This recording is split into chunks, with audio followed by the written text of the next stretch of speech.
करमवीर जी चंडीगढ़ से। राधा वल्लभ श्री हरिवंश। राधा वल्लभ श्री हरिवंश महाराज जी। महाराज जी, नाम जप करना कठिन, नाम जप बचाना कठिन, नाम जप पचाना कठिन। महाराज जी, इसका अभिप्राय समझना चाह रहे थे विस्तृत। हाँ, इसका अभिप्राय ये है कि नाम का हमें उपदेश मिल गया, लेकिन देखो कहाँ मन नाम में लगता है। इतनी महिमा नाम की सुनी, पर नाम जप करना कठिन है। आप तीर्थ यातन कर सकते हो, आप शास्त्र स्वाध्याय कर सकते हो, आप दान पुण्य कर सकते हो, आप दूसरों की सेवा में भी मन लगा सकते हो, लेकिन नाम जप आप 4 घंटे बराबर एक नाम, जैसे राधा, तो 4 घंटे राधा राधा राधा राधा राधा राधा राधा राधा राधा राधा। हमें तो अभी 24 घंटे पहुंचना है निरंतर, पर 4 घंटे 24 घंटे में आप देखो निरंतर करके मन जो है वो आकाश पाताल की एक कर देगा। आप देखो तो जप के थोड़ी देर राधा नाम जपा, थोड़ी देर ये किया, थोड़ी ऐसे तो लग जाएगा, लेकिन 4 घंटे 3 घंटे 2 घंटे या 1 घंटे कुछ नहीं बोलेंगे, केवल राधा राधा राधा राधा। अब करना कठिन पड़ेगा। आप करके देखो, ये सब अपने अनुभव की बातें कह रहे हैं। तो भजन करना कठिन। अब भजन जैसे हो गया तो गुदगुदी होती कि हम तो 21 माला रोज गुरु मंत्र के करते और घंटा भर नाम कीर्तन करते हैं। अपना गुणाभिमान तब माना जाएगा जब दूसरे पे दर्शन होने। क्या यार नरक तुल्य जीवन व्यतीत कर रहे हैं, ऐसे करते हैं। देखो वो गया, बचा नहीं पाए ना। और जब ये बात आ गई कि अरे हम क्या भजन, अगर हमें करना होता तो पहले कर लेते, ये तो गुरु कृपा से हो रहा है, ये तो श्री जी की कृपा से हो रहा है, तो वो बच गया। अब पचाना, कोई तुम्हें बहुत प्रतिकूल परिस्थिति पैदा कर दी, अपमान निंदा बहुत संकट, अब तुम्हारे मन में कुछ भी हो, अब तुम्हारा हम देखेंगे, ये दुखी हो, ये परेशान हो, तो अब चूंकि भजन है तो गया उसको परेशान करना शुरू कर दिया। पचा नहीं भजन, उल्टी हो गई, खत्म खेल, खत्म खेल। अब वो नाम है नष्ट नहीं होगा, पर प्रभाव से तो तुमने दुख का, अब वो बहुत किस जन्म में फिर प्रकट होगा। इसलिए नाम करना जब करना कठिन, उसको बचाना कठिन, उसको बचा के पचाना कठिन। हाँ, कोई गाली दे रहा, अपमान कर रहा है, दुख हम सह लेते हैं। वो गाली दे हम सह लें, हाँ यही तो हमारा पचाना भजन का हो जाएगा।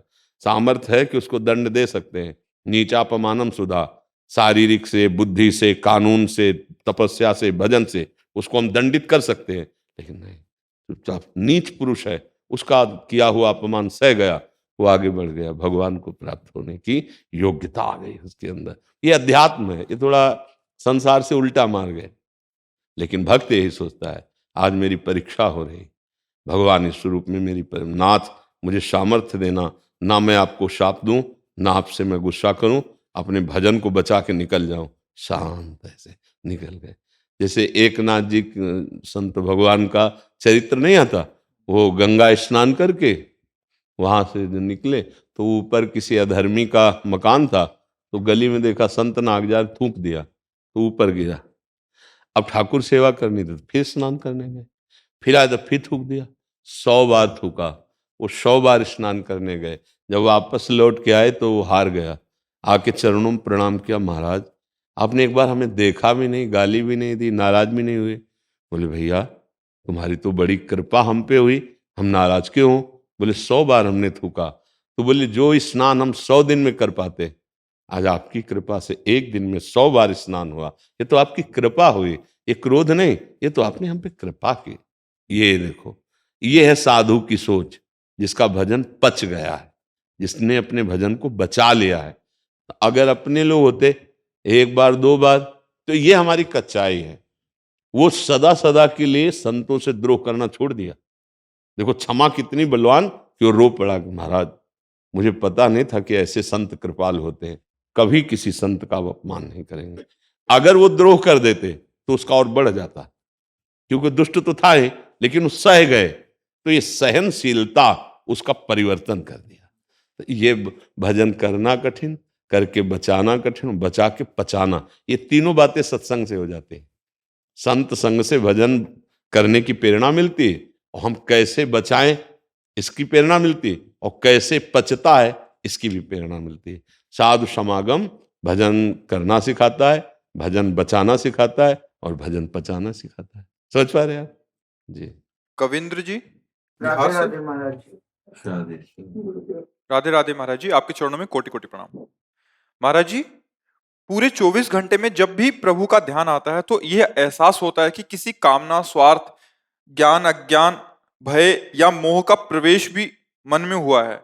क्या भक्ति या प्रेम बिना किसी कामना, स्वार्थ, भय के संभव हो पाएगा, जैसे कि श्री हनुमान जी और हाँ, हो जाएगा। वो आप बड़े उदाहरण न दें, वो तो अवतार हैं भगवान के। अपने छोटे ही स्थिति से देख लें, जो अपने लोग माँ के गर्भ से पैदा हुए हैं और काम, क्रोध, लोभ, मोह, मद मत्सर सब विकार इसी हृदय में थे। और जब गुरु का आश्रय लेकर लड़ाई शुरू हुई तो विजय प्राप्त हो गई। नाम जप, आज का सत्संग सुना, नाम जप की कैसी महिमा बताई कि भगवान से भी बढ़कर भगवान का नाम प्रिय। उसी में बताया कि जब नाम निरंतर चलने लगता है तो सकुचा करके, डर करके काम, क्रोध, लोभ, मोह, मद मत्सर ये 6 विकार भाग जाते हैं और नाम जप के प्रभाव से वह द्वंद्वातीत हो जाता है। मान अपमान, सुख दुख, लाभ हानि इससे ऊपर उठ जाता है। वह मान रहित हो जाता है, मान प्रिय नहीं लगने लगता। फिर वह किंचन मात्र भी भय नहीं धारण करता, निर्भय हो जाता है।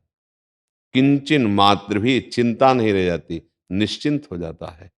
वह सर्वभूत हिते रता, सब प्राणियों को सुख पहुंचाने वाली वाणी, क्रिया, संकल्प ऐसा होने वो हो जाता है महात्मा।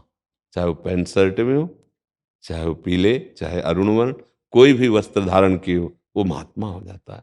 अगर ये बात नहीं तो फिर महात्मा कठिन है कहना। तो आप भी महात्मा हो सकते हैं। एक होता है निवृत्ति मार्ग से महात्मा बनना, एक होता है प्रवृत्ति मार्ग से महात्मा के लक्षण हृदय में धारण करना। तो नाम जप करो, नाम जप से सब स्थिति प्राप्त हो जाएगी। जो हनुमान जी को राम जी से प्रेम है, वैसे ही प्रेम आपके हृदय में आ जाएगा। समस्त विकार जैसे बड़े बड़े सिद्धों के हृदय में नहीं स्फुरित होते, वैसे आपके हृदय में हो जाएंगे। उदाहरण में दिया कि जिनको सीधा राम राम कहना नहीं आता था, वो भी ब्रह्म ऋषि हो गए। उदाहरण दिया, जो भाव से नहीं अपने पुत्र भाव से नारायण पुकारा, वो परम पद को प्राप्त हो गया।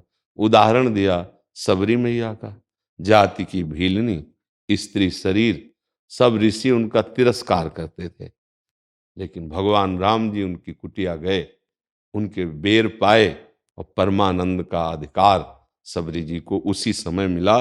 शरीर भस्म करके वो भगवान के योगाग्नि में शरीर भस्म हुआ और परम धाम चली गई। तो बच्चा, नाम जप से सब कुछ हो सकता है, पर नाम जप हम निरंतर शुरू करें। प्रारंभ में हमारे अंदर कामना रहेगी, भय रहेगा, चिंता रहेगी, शोक, क्योंकि अभी तो शुरू किया है ना। और जब हम निरंतरता, नाम श्वास दो बिलक चलत हैं, इनको भेद न मोको भावे, श्वास ही नाम, नाम ही श्वासा, नाम श्वास को भेद मिटावे, तब प्राप्त हो जाएगा। जब हर श्वास में कई नाम चल रहे हैं, सब कुछ प्राप्त हो जाएगा। अब भजन ना करे, सतमार्ग में ना चले, तो फिर है तो यही विकार, काम, क्रोध, लोभ, मोह, मद मत्सर, फिर ये मिटिया मेट करते रहते हैं। थोड़ी देर हम नाम जप किया, फिर उसी गंदी बातों में लग गए, तो अनुभव में नहीं आएगा। तो आप कहोगे हम 20 साल से नाम जप कर रहे हैं, हमें तो कोई लाभ नहीं मिला। तो आप नाम जप 20 साल से वास्तविक नहीं कर रहे, आप मनमानी आचरण कर रहे हैं 20 साल से। नहीं तो ठीक से नाम जप करो तो कुछ दिन में ही आपको पता चलने लगेगा कि हमारा मन जल रहा है। जैसे स्वर्ण तपाया जाए तो शुद्ध होता है, ऐसे हमारा मन जल जल के अब शुद्ध हो रहा है। अब वो भगवान की तरफ बढ़ने लगा है। अब हमारे मन में विकार कम आने लगे हैं, अब हम परास्त कम होने लगे। धीरे धीरे आप खुद अनुभव करेंगे। जब अनुभव होने लगेगा तो ज्यादा प्रश्न नहीं रह जाते, बस चलना ही चलना है, मार्ग आगे का दिखाई देता है। आप समझ पा रहे हैं? कोई संशय? जब भी भजन करने का प्रयास करते हैं या नाम जपने का प्रयास करते हैं, तो बार-बार मन ये कहता है कि तुम्हें प्राप्ति तो नहीं हो सकती ईश्वर की या साक्षात्कार नहीं हो सकता। क्यों नहीं हो सकती? आप प्रश्न नहीं करते मन हाँ, से? प्रश्न करता हूँ। ये कहते हैं तो, तुम बहुत अधम हो, बहुत ही पाप हुए हाँ, तुमसे, तो हमारे तुम प्रभु उस का योग्य नाम नहीं सुनो हो। ना, हमारा संबंध है प्रभु से। हमारे प्रभु का नाम अधम उदाहरण। हम बहुत पतित हैं, तो प्रभु का नाम है पतित पावन। हम बहुत अनाथ हैं तो उनका नाम है दीनानाथ। हर तरह हमारा उनका रिश्ता पक्का है, भगवान तो हमें मिलेंगे। मन को उत्तर देना सीखो। हमारे प्रभु का नाम है अधम उदाहरण। ए भगवत प्राप्ति हमारे घर की बात है। बाप की प्रॉपर्टी का अधिकारी मूर्ख पुत्र भी होता है, पड़ोसी वकील हो तो नहीं हो जाएगा। समझ में आ रहा? तो हमारे प्रभु हैं, हम जैसे हैं तो ही मोहि नाते अनेक, मानिए जो भावे, ज्यों त्यों तुलसी कृपालु, चरण शरण पावे। तू दयाल दीन हो, तू दानी हो, भिखारी हो प्रसिद्ध पात की, तू पाप पुंजहारी। नाथ तू अनाथ को अनाथ कौन मोसो, मो समान आरत नहीं, आरत हर तो सो। ब्रह्म तू हो जीव, तू ठाकुर हो चेरो, तात मात। हमारे सारे संबंध आपसे। हम नीच हैं, पतित हैं, अनाथ हैं, दुर्गति युक्त हैं, पर नाथ आपके हैं। क्या चला जाएगा? हमें भगवत प्राप्ति इसी भाव से होती है। अगर किसी को अभिमान हो जाए मैं बड़ा पुण्यात्मा, मैं तपस्वी, मैं साधक, अब भगवत प्राप्ति दूर है। अगर ये अंदर रहा कि नाथ मैं जैसा हूं आपका हूं, हमारी क्या सामर्थ्य कि आपको मैं प्राप्त कर सकूं, पर प्रभु मन में आ गई बात कि आप हमारे हो, मैं आपको देखना चाहता हूं, तो वो गले लगा लेंगे। देखने सुनने की तो बात जाने दो, आपने जाना नहीं है ना हमारे प्रभु के स्वभाव को। भगवान शंकर कह रहे हैं उमा राम स्वभाव जेहि जाना, ताहि भजन तजी भाव न आना।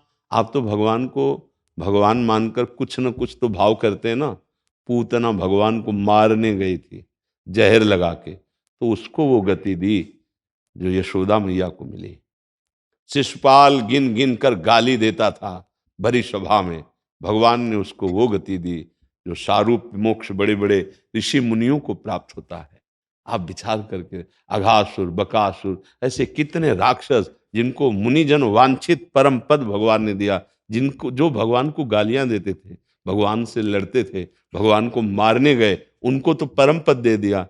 हम तो उनके अंश हैं, जैसे भी हैं। और हम राधा राधा बोलेंगे हमें श्री जी नहीं मिल जाएंगे, हम रामकृष्ण हरि बोलेंगे हमें प्रभु नहीं मिल जाएंगे। और एक बात समझ लो, पहाड़ जैसी रुई जमा हो तो पहाड़ जैसी आग की आवश्यकता नहीं है, एक तिली की आवश्यकता है, पूरा भस्म हो जाएगा। ऐसे पहाड़ जैसे पाप हो तो एक भगवान नाम की रगड़ चाहिए। जैसे हम दो लकड़ियों के घर्षण से अग्नि पैदा कर देते हैं, ऐसे जबान से जब हम राम राम, राधा राधा, कृष्ण कृष्ण, हरि हरि बोलते हैं तो इससे ज्ञानाग्नि पैदा होती, भक्ति की प्रेमाग्नि पैदा होती। ये हृदय के सारे संचित पापों को भस्म कर देती है। विश्वास करो, भगवान हमारे हैं, हम जैसे भी हैं भगवान के हैं। हम प्रयास करेंगे कि हम नाम ना भूलें तो भगवत प्राप्ति हो जाएगी। आपने उतने पाप ही नहीं किए। जिन जिन को भगवत कृपा हुई, अगर उनके पापों का रजिस्टर देखा जाए तो पूरा का पूरा केवल पाप से ही भरा था, लेकिन धोखे से निकल गया नारायण। उल्टा बोलने लगे मरा मरा तो ब्रह्म ऋषि बन गए, भगवान को प्राप्त हो गए। तो हिम्मत बनती है कि शेर भर वो थे तो पाव भर हम भी हैं। जब शेर भर को स्वीकार कर लिया तो हम पाव भर हैं, हमको भी स्वीकार कर लेंगे। समझ आ रहा है ना? निराश तो होने की जरूरत। हमारे प्रभु का बहुत करुणामय स्वभाव, सच्ची कहते हैं, किसी पक्षपात की बात नहीं। जिस दिन जिस प्यार के लिए हम ललक रहे हैं यहाँ संसार में, और वो प्यार वहां ठिकाने पे पहुंचा, उस दिन बस एक ही बात रह जाती है, रोने की सिवा और कुछ नहीं लगता। प्रेमी क्या कर सकता है? केवल रोता ही है। और जिनने रोना पसंद कर लिया तो हरि उसको मिल जाते हैं। बिन रोए किन पाइया प्रेम प्यारा मीन। बहुत कृपालु भगवान है। वैसे हम भगवान की प्राप्ति के अधिकारी नहीं हैं, पर उनकी कृपा से हम सबके लिए कहते हैं कि हम ऐसे भगवान की प्राप्ति के अधिकारी हैं। जैसे पिता ने बड़ी मेहनत से अरबों रुपए की संपत्ति कमाई, बड़ा विद्वान, पढ़ा लिखा, सब समाज प्रतिष्ठित, पर हम उसके मूर्ख पुत्र हैं, गंवार पुत्र हैं, तो सरकारी हिसाब से प्रॉपर्टी हमारे नाम आएगी। पड़ोसी बहुत विद्वान है, उसको नहीं चली जाएगी। ऐसे ही अगर हृदय से हमने स्वीकार कर लिया कि मैं नीच हूं पर अपने प्रभु का हूं, तो निश्चित भगवत प्राप्ति हो जाएगी। हमारी बात मान लो, निश्चित भगवत प्राप्ति हो जाएगी। और जिनको ये घमंड है कि मैं तपस्वी हूं, मैं बड़ा जितेंद्रिय हूं, बहुत अभी दूर नगरी, अब जन्म जन्म यत्न करना पड़ेगा, वो अहंकार नष्ट होगा तब भगवत प्राप्ति होगी। वो अपने लोग अहंकार करने लायक ही नहीं रहे। जितेंद्रिय कैसे जितेंद्रिय? जब जो मन चाहता वो करवा लेता है। हम तो पापी हैं, हम तो अधम हैं, हम तो फिसड्डी हैं। तो हमारे अंदर पहले ही बात आ गई कि हम किसी काम के नहीं, तो वो बात आ गई जिससे भगवत प्राप्ति होती है। हे दीन बंधु, हे पतित पावन, जैसे बन रहा हो आप भजन करवा रहे हो, मैं भजन कर सकूं इतनी मेरी सामर्थ्य नहीं, नाथ मैं आपका हूं। इसी से बात बन जाएगी। समझ पा रहे हैं आप जी। वेदिका जी गुरुग्राम से। श्री हरिवंश राधे राधे। गुरुजी, सुख और दुख में निरंतर भगवान का स्मरण कैसे करें? पहले इतना रुक जाइए। सुख और दुख ये मायाकृत हैं, सत्य तो है नहीं, ये स्थायी तो है नहीं। जिसे सुख कहते हैं उसे अनुकूलता कहते हैं, जिसे दुख कहते हैं उसे प्रतिकूलता कहते हैं। जब अनुकूल परिस्थिति, वस्तु, व्यक्ति, स्थान मिलता है तो हर्ष होता है, और जब प्रतिकूल परिस्थिति, वस्तु, व्यक्ति, स्थान होता है तो शोक होता है। ये दोनों द्वंद्व के अंतर्गत हैं। सुख और दुख की सत्ता है नहीं। मात्रा स्पर्शास्तु कौन्ते शीतोष्ण सुख दुखदा आगमा पाइनो अनित्यास्तास्तितिक्षस्व भारत। हे अर्जुन, ये अनुकूलता, ये प्रतिकूलता, ये सर्दी, ये गर्मी, ये सुख, ये दुख, ये अनित्य है, नाशवान है, ये आने जाने वाले हैं, स्थायी नहीं है। इसलिए तुम इनको सहो। तास्तितिक्षस्व भारत, भगवान कह रहे इनको सहो। सहने की सामर्थ्य मेरे स्मरण में है। भगवान ने कहा यदि हम नाम जप का ऐसा अभ्यास करें कि चाहे दुख आवे तो नाम न छूटे, और चाहे सुख आवे तो नाम न छूटे। अब अगर आपका ये प्रश्न है कि दुख में तो नाम चलता है और सुख में नाम छूट जाता है, तो झूठ। इसलिए झूठ कि सुख का उपभोग करने वाले को दुख जबरदस्ती भोगना ही पड़ता है। अगर आपकी वृत्ति सुख का उपभोग न करती तो भगवान को कैसे भूल गए? सुख सिंधु भगवान एक तरफ है, एक तरफ वस्तु, व्यक्ति, स्थान, परिस्थिति का भोग है। तो जब भगवान को भूले तो उसका महत्व हुआ, उस वस्तु का, उस व्यक्ति का, उस भोग का, उस पदार्थ का, उस घटना का, सुखद घटना का हम उसका भोग किए, उसे स्वीकार किया, उसमें हर्षित हुए, तो भगवान को भूल गए। अगर ये वृत्ति है तो दुख को बलात् आपको भोगना ही पड़ेगा। अब उस दुख को जब आप भोगेंगे तो भगवान का स्मरण कैसे चल पाएगा? अगर दुख में भगवान का सुमिरन होता है तो सुख में तो नाच नाच के होता है। फिर सिद्धांत से यहां चूक हो रही है। हम सुख के भोक्ता मन को चाहे जितना बचाने की कोशिश करें, वो दुख भोगेगा ही भोगेगा। अगर वो हर्षित नहीं हुआ तो शोकित नहीं हो सकता। अगर राग नहीं है तो द्वेष बिल्कुल नहीं जागृत हो सकता। अगर काम नहीं तो क्रोध हो ही नहीं सकता। अगर हमारे मन में सुख का भोग नहीं है तो दुख का प्रभाव हमारे अंदर पड़ेगा ही नहीं। अगर सुख में हमारा सुमिरन निरंतर चलता तो दुख में स्वाभाविक चलेगा। अगर सुख में भूल गए तो फिर हमारी बात कहीं त्रुटि हो रही है, हम अनुभव नहीं कर पा रहे। दुख का भोग बलात् जबरदस्ती करेगा वो मन, क्योंकि उसने सुख का भोक्तापन स्वीकार किया है। आप देख लीजिए, सुख में तो हमारा नाच नाच के भजन होता है और दुख में आर्तभाव से भजन होता है। दुख और सुख हमारे भजन को रोक सके इतनी सामर्थ्य नहीं है। पर अगर हम सुख को स्वीकार करते हैं, व्यक्ति हमें सुखद मिला, भूल गए भगवान को, तो एक तरफ श्री भगवान है, एक तरफ वो व्यक्ति का सुख है। बड़ा कौन हुआ? व्यक्ति का सुख, तभी तुम प्रभु को भूले। बड़ा कौन हुआ? पदार्थ का भोग। बड़ा कौन हुआ? कोई पद का भोग, किसी घटना का भोग। तो जब आप सुखद वृत्ति में इनको बड़ा कर लिया तो दुखद वृत्ति में बलात् आपको वो भोग भोगना पड़ेगा। ये सृष्टि का क्रम है। तो इसलिए हमें लगता है हम अभी अपनी सोच में, अपने चिंतन में सुधार करें, क्योंकि साधक है सुधार करने के लिए ये। हम सुखद परिस्थितियों में ऐसा नहीं कि हम उनका भोग ना करें। शरीर है, पानी पीना पड़ेगा, भोजन पाना पड़ेगा, सर्दी है तो उचित जो हमारे जैसी व्यवस्था है, कपड़ा पहनना पड़ेगा, व्यवहार में जाना पड़ेगा।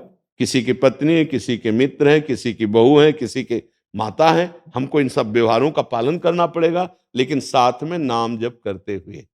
अगर नाम जप छूट गया तो दुख से आप बच ही नहीं सकते, नहीं बच सकते। फिर निरंतर नाम कैसे चलेगा? जब सुख में भूल गए तो फिर ये मतलब समझ में नहीं आया। सुख में नाम चल रहा है, दुख में भूल रहे हैं, इसमें बहुत जल्दी सुधार हो जाएगा। सुख में हम भूल गए तो दुख को भोगना ही पड़ेगा। जैसे हम किसी से राग करें तो द्वेष में चाहना नहीं है, अपने आप द्वेष हो जाएगा। हम काम से युक्त हो जाएं तो क्रोध अपने आप आ जाएगा। आज कामा संजायते क्रोधा, शास्त्र जो सिद्धांत है भगवान की वाणी है। तो हम वो दुख ही नहीं जिसमें प्रभु का स्मरण चल रहा है, और जिसमें प्रभु का स्मरण चल रहा है इससे बड़ा कोई सुख नहीं। तो फिर सुख हमें भुला कैसे दिया? कौन सा सुख ऐसा था जिसने हमें प्रभु को बुलवा दिया? थोड़ा सुधार करना पड़ेगा, थोड़ी जानकारी अंदर की ठीक से रखनी पड़ेगी कि अभी हमारे सिस्टम में कमी है, जो भागवतिक सिस्टम है अभी उसमें कमी है। नहीं तो सुख में तो नाच नाच के भजन होता है और दुख में आर्त भाव से भजन होता है। हे नाथ, ऐसी कृपा करो कि ये दुख आपको कहीं हमें भुलवा न दे, दूर न कर दे। और सुख में तो नाच नाच के, क्योंकि दयालु भगवान दया किए ना, सुखद परिस्थिति है, अब हम खूब कीर्तन कर रहे हैं, खूब फूले हुए प्रभु के स्मरण में मगन है, तो दुख हमारे ऊपर लागू ही नहीं हो सकता। दुख तभी लागू होता है जब हम सुख में फूल कर प्रभु को भूल जाते हैं, उसमें हर्षित हो गए तो अगला जो परिणाम आया शोकित। हर्ष और शोक दोनों द्वंद्व हैं। तो हमें लगता है विचार किया जाए और अपनी आंतरिक ये बाह्य नहीं है, ये आंतरिक चिंतन की त्रुटि को संभाला जाए। मुकेश जी न्यू दिल्ली से। राधे राधे जी। हरे कृष्णा प्रभु। प्रभु, हम मेडिकल डिवाइस का बिजनेस करते हैं। भागवत और आध्यात्मिक विचार के साथ आदर्श बिजनेस क्या है? क्या सीमाएं हैं? क्या सही दिशा है आज के युग के बिजनेस तो अनुसार? पूरा विश्व ब्रह्मांड कर्तव्य बोलिए, किसका प्रश्न है? कर्तव्य, कर्तव्य। यदि आप जैसे एक विक्रेता हैं दवा के, तो आपको नकली दवाई नहीं बेचनी।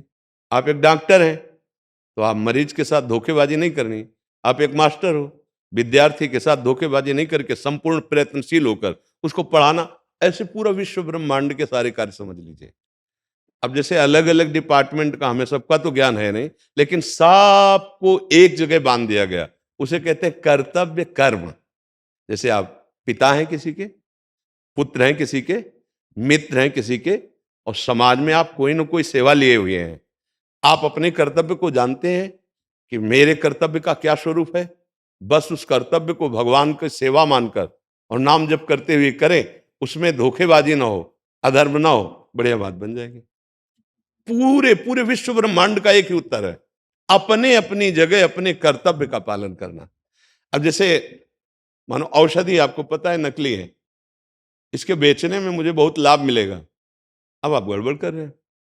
पता है कि मरीज इतने कम से ठीक हो सकता है, लेकिन लंबा बिल बनाने के लिए मुझे ऐसा, अब आप गलत कर रहे हो। पता है कि आपको सरकार पैसा देती है विद्यार्थियों को सही ढंग से अच्छे आचरण सिखाते हुए विद्या अध्ययन करा, अब आप गलत कर रहे हो। अगर नहीं समय दे रहे विद्यार्थियों को, आप गप्पों में समय लगा रहे हो, आप ऐसे व्यर्थ में समय दे रहे हो। ऐसे पूरे सिस्टम, आप कोई पदाधिकारी हो, आप कोई राष्ट्र के पदाधिकारी हो, आप किसी डिपार्टमेंट के पदाधिकारी, अपने अपने कर्तव्य का अक्षरशः पालन करे और वो कर्तव्य कर्म भगवान को समर्पित कर दे और नाम जप करे। वो महात्मा है, चाहे वो पदाधिकारी हो, चाहे ये राष्ट्र में सबसे बड़ा पद उस समय होता था चक्रवर्ती सम्राट पद। अम्बरीश जी चक्रवर्ती सम्राट थे और महाभागवत थे। जनक जी राजा थे और ज्ञानियों के गुरु परमहंस श्री सुखदेव जी के गुरु थे जनक जी महाराज। कह दो तो भगवान के अवतार, तो हम किसके हैं? हम भी तो भगवान के अंश हैं, अंश रूप में भगवान ही तो यहाँ स्फुरित हो रहे हैं। तो इसलिए मुझे लगता है अपने अपने बिजनेस शब्द से हम अल्पज्ञ हैं। अगर आप बिजनेस शब्द बोलोगे तो हम अल्पज्ञ हैं। अब वो से हम शास्त्रीय भाषा में अगर बोलेंगे तो कर्तव्य कर्म बोलेंगे। क्यों? आपका क्या प्रश्न था? महाराज जी, इनका यही भाव है कि जो ये बिजनेस की सीमाएं क्या रहेंगी, परफेक्ट दिशा क्या है, और आज के हाँ, युग के अनुसार वो कर्तव्य का पालन ही परफेक्ट सीमा है और परफेक्ट दिशा है। यदि हम अपने अब जैसे स्वर्णकार है, अब ईमानदारी से वो आदमी स्वर्ण लाया है, आप ईमानदारी से उसी स्वर्ण के आभूषण बना दीजिए, जो पैसा ले लीजिए, उसमें मिलावट मत कीजिए, असली को नकली में मत बदलिए। हर बिजनेस हर जगह है।